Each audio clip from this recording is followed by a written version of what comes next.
primer tema es cáncer e inmunología, ¿no? Es entender cómo, primeramente, qué es el cáncer y quién se encarga de la vigilancia inmunológica del cáncer, el sistema inmune. Entonces, el cáncer básicamente tiene dos características. Aquellos que están llevando fisiopato, que llevan fisiopato, ¿se acuerdan en la clase 4 cuando hablamos de cáncer? Hablamos de que el ciclo celular, ¿no es cierto? G0, G1, después G1, G0, S, G2, N, ¿no es cierto? El ciclo celular. Normalmente las células somáticas son las que hacen mitosis, pero hay unos elementos que controlan esa mitosis. ¿No? Uno de esos elementos son los genes supresores. Los genes supresores son los que te dicen, oye, te dividiste mal, párate, repara lo que has hecho, o si no, te destruyo, o no sigue. Eso es el gen supresor. Pero por otro lado están los oncogenes. Los oncogenes son los que hacen todo lo contrario. Entonces es una lucha entre los genes supresores y los oncogenes. Los oncogenes son los mala conducta, son los que te van a alterar todo, y los oncogenes son los que van a controlar. Entonces es una lucha dentro del ciclo celular, y justamente cuando ganan los oncogenes, bajan los genes supresores, se producen pues las cosas normales. Entonces una característica de esto, justamente de las células neoplásicas, es el desarrollo, pues una multiplicación anormal, no controlada. Todos sabemos que son factores genéticos y factores epigenéticos los que condicionan que los oncogenes predominen y disminuyan los genes supresores. Eso es el cáncer, en realidad. Resumido en pocas palabras, para que lo entiendan. Bien, entonces, esa es una característica importante de las células neoplásicas. ¿Y cuál es la otra característica? Pues lógicamente las células neoplásicas no van a estar en un solo sitio, y un momento en que se va a diseminar, ya sea por vía linfática, por vía venosa, por vía hematógena, por continuidad. Entonces otra característica importante es la diseminación. Recuerden que están en un sitio primero, se están reproduciendo, luego cruzan la membrana basal, y ahí sí, como se dice, se fregó todo. Al cruzar la membrana basal están los vasos y se disemina. Entonces esas son las dos características importantes de una célula neoplásica: la reproducción anormal descontrolada, y segundo, la diseminación. ¿Ok? Con esos conceptos importantes, pues vamos a definir una célula neoplásica. Y lógicamente, pues los tipos dependen en qué célula se hace y en qué órgano. Por ejemplo, si eso ocurre en un hepatocito, pues va a formarse un hepatocarcinoma. Si eso se hace en una célula, por ejemplo, renal, se va a llamar un hipernefroma. Y así, si es en un linfocito, será pues un linfoma. Si se hace en un leucocito, será una leucemia. Entonces todo depende del tejido donde se provoca. ¿Ok? Bien. ¿Quién se encarga de ver esto, de que no suceda eso? Ya, nosotros sabemos muy bien de que eso, pues, son los genes supresores a nivel celular, pero en general, a nivel general, es el sistema inmune, los linfocitos. ¿Y qué linfocitos? Los CD8, los natural killer, y el cerebro, por supuesto, los CD4. Pero ¿quiénes son los que van a destruir? El CD8 y los natural killer. ¿Ya? Bien. Entonces la primera pregunta en el examen, que puede venir para ustedes, que son varios salones, pero esta es una pregunta, es las 3 E de la inmunomediación o inmunoedición. ¿Por qué se llaman las 3 E? Porque empiezan con E: eliminación, equilibrio y escape. ¿Ya? Eliminación, equilibrio y escape. Son las 13 de la inmunoedición. ¿Qué significa esto? Significa lo siguiente. ¿Qué cosa es eliminación? Eliminación es porque cuando sucede lo que sucede, es decir, cuando hay algo anormal, recuerden que todas las células tienen un DNI, le dije, ¿no? Es el MHC1, el complejo mayor de histocompatibilidad clase 1, ¿sí? Ese es el DNI de todas las células somáticas, la mayoría, ¿no? Entonces, cuando ese DNI está alterado, está dañado, pues lógicamente que los natural killer o los CD8 lo destruyen. Esa es la función. Bien, entonces, ¿qué pasa? ¿Qué pasa? La célula neoplásica no es tonta, para empezar. Parece mentira, pero no es tonta. ¿Por qué? Porque se defiende, ¿no? Porque si no, no habría cáncer. Sí. Entonces, cuando está reproduciéndose de forma normal, ¿qué pasa? El DNI lo altera, lo esconde, o hace una forma en la cual pues, no lo pueda ver el sistema inmune, o paraliza el sistema inmune para que no lo vea. Todo eso, como vamos a ver, hace la célula neoplásica. De manera que esta E, que consiste en eliminar a cargo del sistema inmune, no se realiza, no lo elimina. Porque si lo eliminara, no habría cáncer, ¿no es cierto? Pero no lo elimina, por las razones que le estoy diciendo. Entonces, esa es la primera A, que sería eliminación, idealmente, pero no se elimina. Entonces, ¿qué pasa si no se elimina? Pasamos a la segunda E, equilibrio. ¿Por qué equilibrio? Al no eliminarse, ¿qué va a pasar con las células? Se van a ir reproduciendo, van a ir creciendo, ¿no? En ese sitio van a ir creciendo, 1 más 2 más 3, porque esa es una de las características que tiene la célula neoplásica, de producirse de forma anormal y descontrolada. Entonces llega un momento que la cantidad de células pues va a ser casi equiparable a el sistema inmune de los tejidos que están ahí, por eso se llama equilibrio, entra en equilibrio. Y una vez que está en equilibrio, ¿qué pasa? Ya el sistema inmune va a ser difícil que lo controle, porque ya la cantidad de células inmunes pues creció, ya no es una, ya no es dos, son bastantes. Entonces, ¿qué hacen? Cruzan la membrana basal, se van a los tejidos, vía linfática, venosa, vía hematógena, o por continuidad se diseminan y se escapan.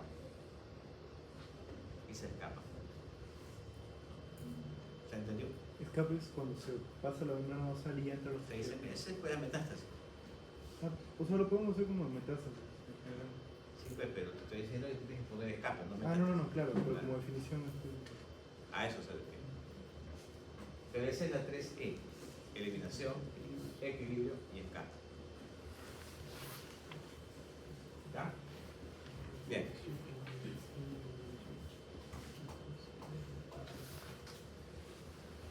¿Cuál es la evidencia de que el sistema inmune es el que está controlando o hace la inmunovigilancia? Por ejemplo, cuando tú haces una biopsia de un tumor, tú lo que más vas a encontrar van a ser linfocitos.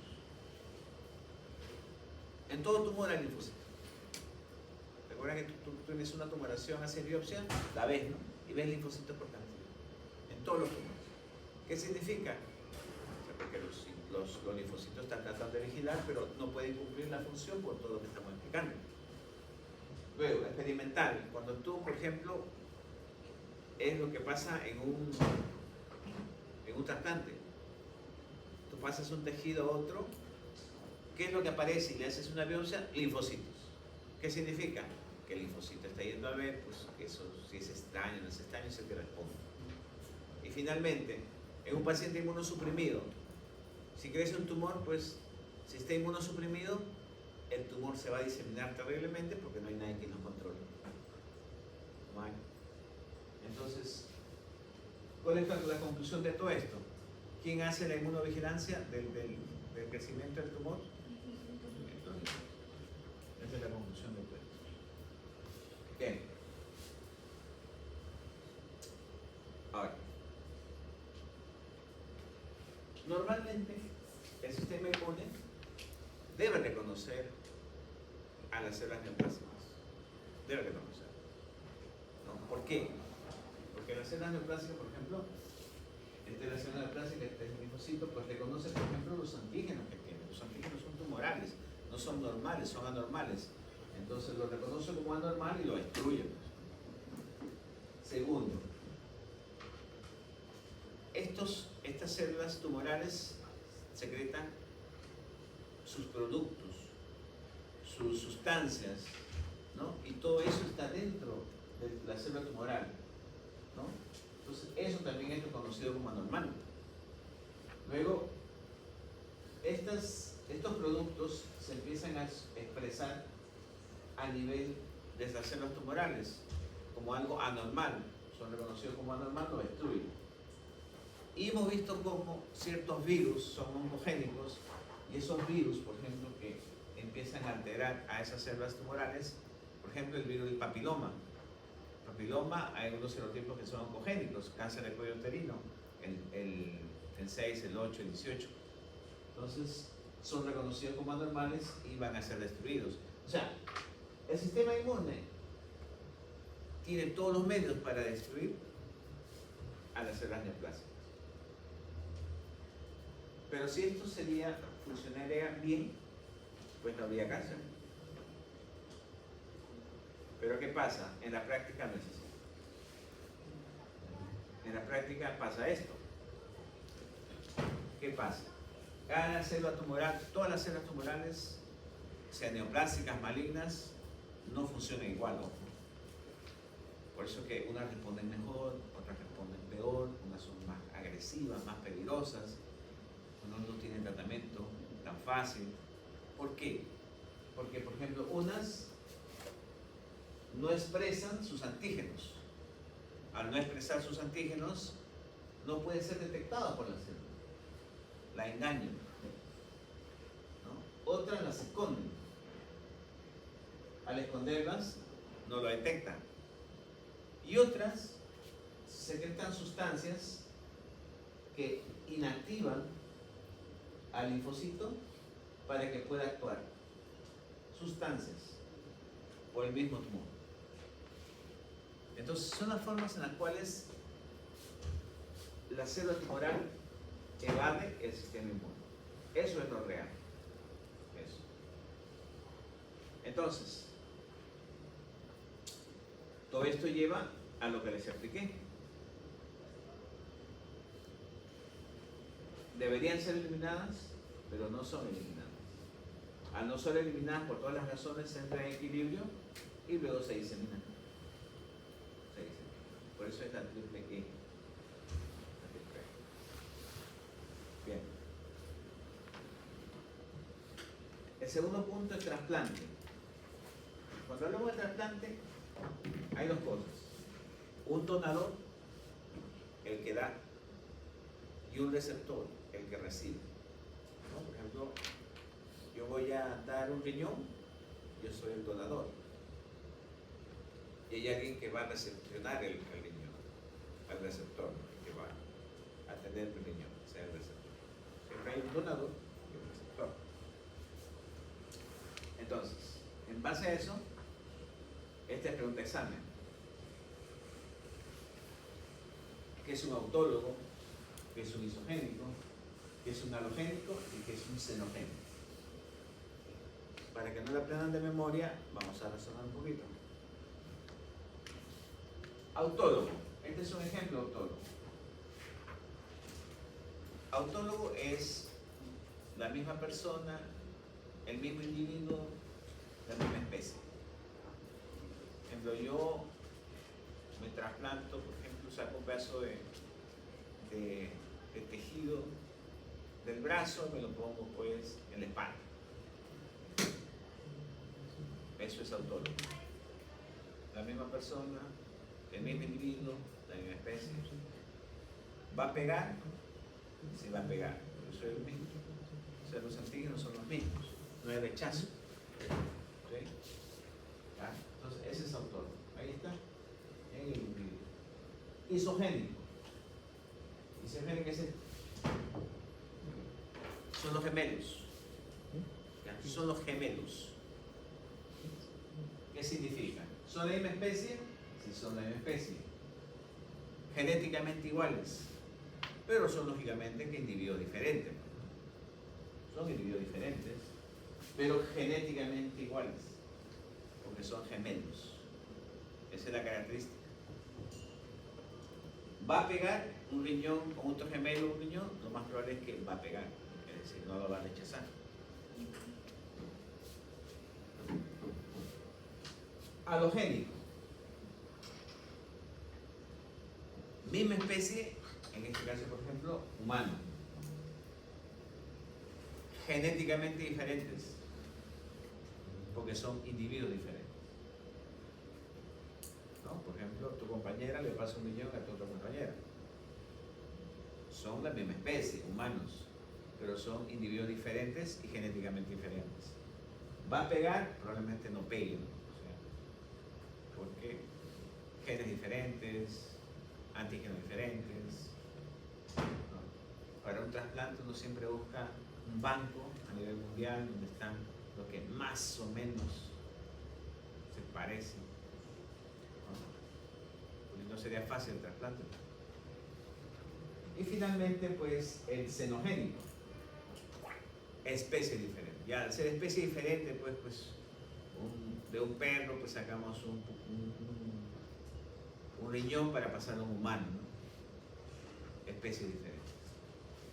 Obviamente que eso en la vida va a pegar, ¿no? ¿Se entendió? Entonces, ¿cuál es la pregunta? La pregunta es diferencias entre un halogénico y xenogénico, diferencias entre un halogénico y un isogénico. Esa es la pregunta. Bien, aquí tenemos el ejemplo. ¿Esto qué sería? Según los que hemos visto. ¿Cuál? ¿Xenogénico? ¿Ah? Halogénico. Halogénico. Xenogénico sería un ratón con un caballo, pues. Pero aquí son dos ratas, de la misma especie. Diferentes individuos porque tiene una rata verde y la otra es marrón. Pero eso es halogénico. Halogénico. ¿Ah? No va a pegar. Ahora, ¿de qué depende de que pegue o no? Cuando digo pegue es de que pues, no lo rechacen, de que no haya rechazo. Es de que haya vascularización. Es decir, si yo trasplanto, por ejemplo, un riñón, ese otro tejido debe de salirle vasos sanguíneos para que lo irrigue al riñón y no lo rechace. O sea, ¿dónde está todo? En los vasos sanguíneos. ¿Ya? O sea, cuando ustedes escuchen, oye, no funciona el trasplante. Ah, o sea que no se desarrollan los vasos sanguíneos. Porque si se desarrolla vasos sanguíneos, no debe ser rechazado. Entonces, en base a ese concepto, vamos a tener pregunta examen, rechazo hiperagudo, rechazo agudo y rechazo crónico. Esto también viene en examen. ¿Ya? Entonces, tienen que fijarse bien la figura, porque te puede venir una figura. Y se dan cuenta que todos los rechazos son en los vasos sanguíneos. Por lo que les estoy diciendo, en los vasos sanguíneos. ¿Ya? No es en los tejidos, no es en otra cosa, es en los vasos sanguíneos. Por lo que les estoy diciendo. Entonces, miren, ¿ve? ¿Cuál es la característica del hiperagudo? Te dicen, paciente fue trasplantado el riñón y a las 6 horas presenta pues problemas de insuficiencia renales, o sea, hay fallo en el trasplante, 6 horas. Eso es hiperagudo. ¿Por qué? Porque es de minutos a horas después del trasplante. Ese es el dato. El tiempo. Siempre es el tiempo. Entonces, si es minutos, horas, eso es un hiperagudo.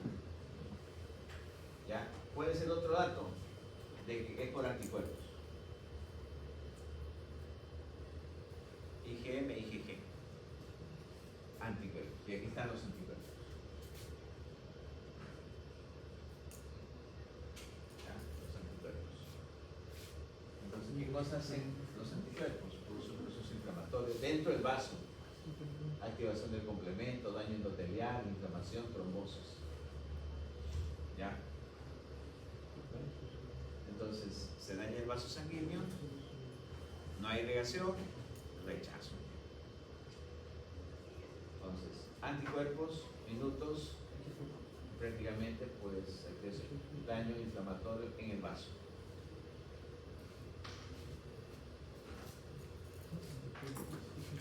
Pero si te dicen, paciente que fue trasplantado y pues a las 12 de los 15 días o a los 30 días, pues hay rechazo.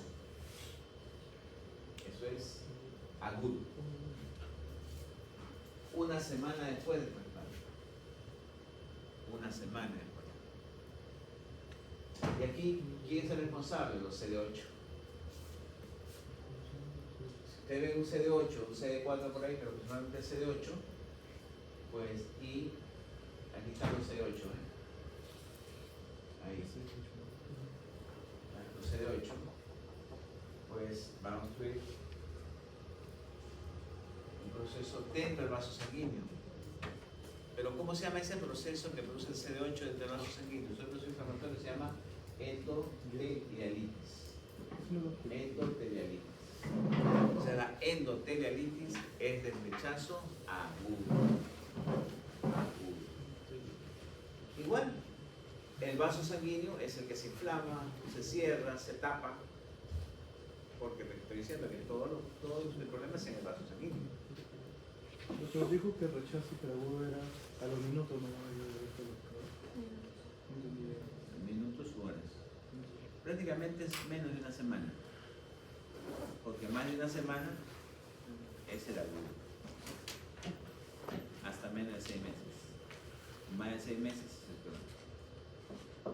Entonces, en el caso clínico, ustedes tienen que estar pendientes del tiempo.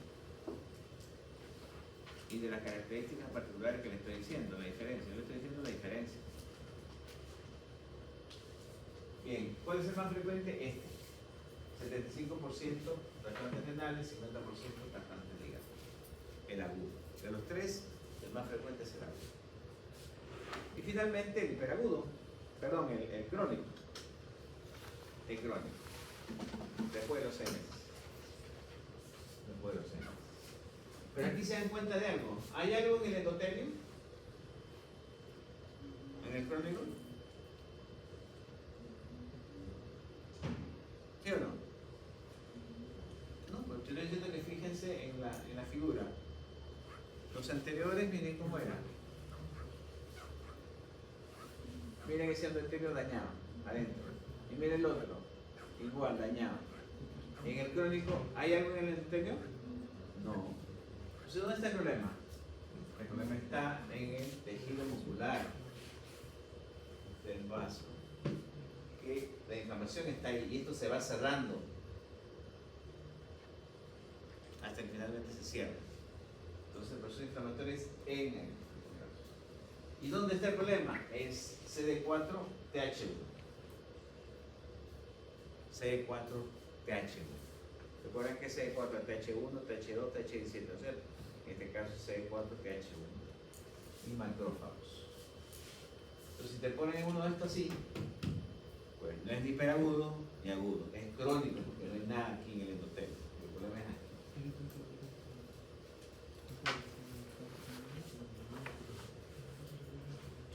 Ahí terminó la clase. Porque eso es lo que tienen que saber. Ya lo que viene es inmunoterapia. Inmunoterapia, porque es importante que conozcan, porque vean que lo que está actual es esto, el tratamiento. Ya, cuando ustedes revisen, investiguen, lean revistas, todo lo nuevo es eso. Por ejemplo, en cáncer, la inmunoterapia. Y esto para decirles que lo importante es lo siguiente. Primero se empezó con las vacunas de antígenos tumorales. ¿Cómo es eso? Normalmente nosotros hemos estudiado las vacunas, ¿no? Pero para microorganismos y funcionan muy bien. Algo parecido quisieron hacer para los tumores, es decir, poner parte de las células tumorales, inyectarte y que tú formes anticuerpos para destruir al tumor. No funcionó. No funcionó. O sea, la vacuna con antígenos tumorales no funcionó. Ok. Miren, todo lo que se hizo y nada que ver. Entonces dijeron, bueno, vamos a hacer otra cosa. Todos sabemos muy bien la importancia de las citoquinas, ¿no? Las citoquinas. Interleuquina 1, interleuquina 2, 17, 21, son antiinflamatorios, eso lo sabemos. Entonces vamos a potenciar las interleuquinas, a ver si destruyen a los tumores. Por eso se llama coestimulación de las citoquinas. Tampoco funcionó. Tampoco funcionó. Todo esto bien, nada. Estos dos últimos sí funcionaron. Y eso es lo que se está haciendo. Uno es el bloqueo de la señalización inhibitoria. ¿Ya?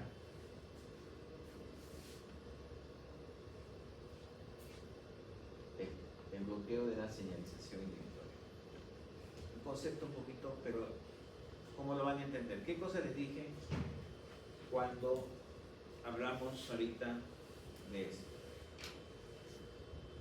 De cómo se defendían las células tumorales. ¿Se acuerdan?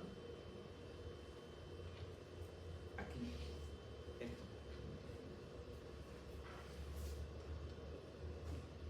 Que las células tumorales secretaban sustancias inhibitorias que inhibían a las células, a los linfocitos T. Y de eso se trata esto.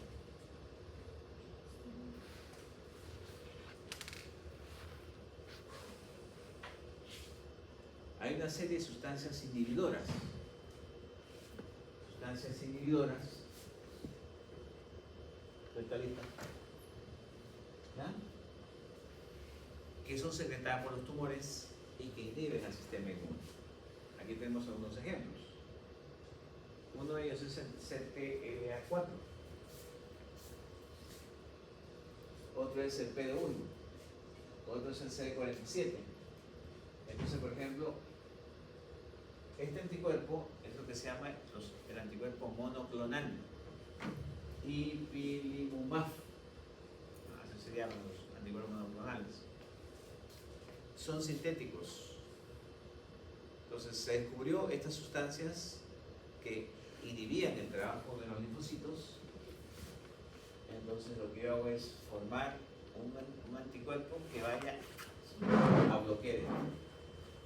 Pues si yo bloqueo este, ¿qué cosa voy a dejar libre? A mi linfocito.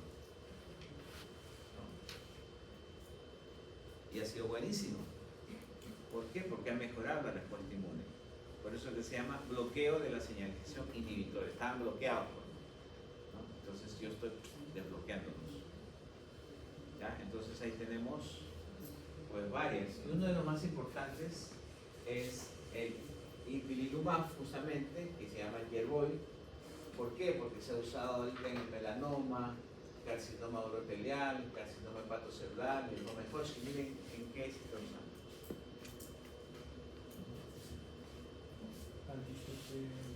Y muy bueno. Antes no se tenía nada para el melanoma. Y esto pues ahora salva vida. Y el otro es este. La transferencia celular adoptiva, pero más conocido como los CAR-T. Los CAR-T. ¿Sí? Que es terapia de células T con CAR. ¿Qué cosas son CAR? Receptores de antígenos quiméricos. ¿Pero qué es esto? Es otra cosa que yo tengo un paciente, al mismo paciente, le saco sus linfocitos T y en un medio pues los refuerzo esos linfocitos T. O sea, lo hago potente. ¿ya? Le doy armas, por decirlo así. Y luego otra vez, lo meto por otro lado. Entonces entra un linfocito T repotenciado. ¿Y qué ha pasado? Igualito. Efectivo para ejercer su función. ¿Dónde se ha aplicado esto? Principalmente en la leucemia linfoblástica aguda. Una leucemia muy agresiva en los niños. Mortalidad alta.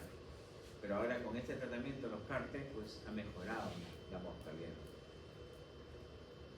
Entonces, están viendo ustedes, eso es lo que ahorita, pues, así como en muchos tumores ahorita ya se está usando este tipo de terapia, ¿no? La inmunoterapia. Y la base son esos dos, ¿no? Bloqueo de la señalización inhibitoria y las células CAR-T. ¿Ya? Bien. Aquí está. Son varios en diferentes niveles se está usando. Entonces, miren, ven todo esto. Todos los meses aparecen nuevos tratamientos. Y es mucho beneficio, pues, ¿no? Porque, claro, aquí están llegando poco a poco. En Europa, Estados Unidos, pues, sería el usuario. Bien, entonces, de esta primera parte no se olviden la inmunovisión, esto, y en esta segunda parte el trasplante es esto y diferenciar estos tres: 1, 2, 3. Eso es lo que va a venir, al menos para que tengan claro ustedes y lo que han asistido, ¿no? Y lo que viene, pues, ¿no? Porque es parte de la clase teórica. Las clases teóricas son, el examen son 10 preguntas, 3 para marcar, 7.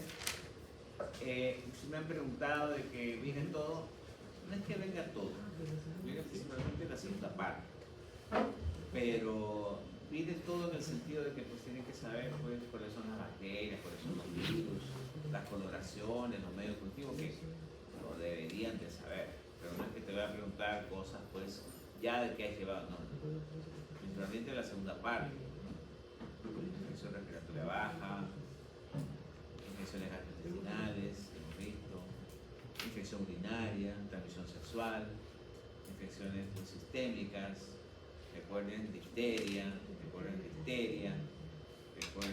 peste, y todos vienen con casos clínicos, pero sencillos, donde ustedes tienen que ver vaginitis, los tipos, y laboratorio viene parecido,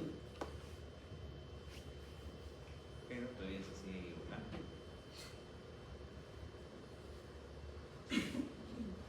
No sé por qué. Tan difícil es. Están empezando con medicina. Y